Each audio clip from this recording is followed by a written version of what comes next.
C'était les tenues ANP. Ils ont combattu dignement pour sauver l'honneur de leur nation. 495 soldats sénégalais ont en 1991 participé à la guerre du Golfe. 93 Diambars ont péri dans un crash d'avion avant même la fin de l'opération. El Hadj Abdoulaye Diouf, un des combattants, retrace les faits. On est venu à Safania, un complexe pétrolier qui faisait 1 800 000 barils par jour. Donc on défendait ce complexe pétrolier pendant la guerre.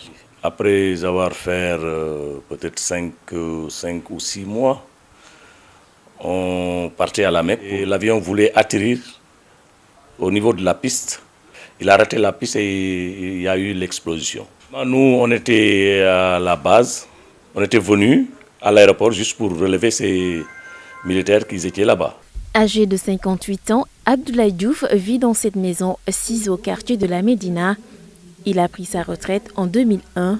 Depuis, ce n'est pas facile pour lui d'élever ses 4 enfants, surtout après le décès de leur maman il y a 6 ans.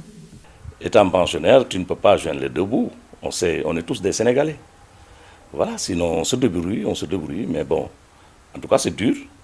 Si je pouvais avoir les primes de guerre là, ça me fera du bien.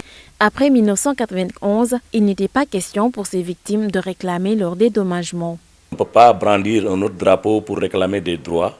Pendant ce temps, comme on dit, l'armée c'est la grande muette. 27 ans après la tragédie, Abdoulaye exige simplement une indemnité de guerre dont les honoraires sont déjà empochés par l'État du Sénégal.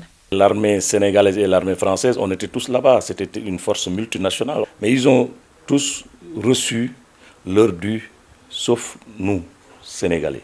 L'indemnité de guerre est différente des primes de congé. Et je sais que l'Arabie Saoudite, ils avaient versé dans un premier temps 500 millions de rials. Ils vont dire que c'est 500 millions de francs, alors que c'est 500 millions de rials. 1 million de rials faisait 70 millions francs CFA. Et avant la dévaluation.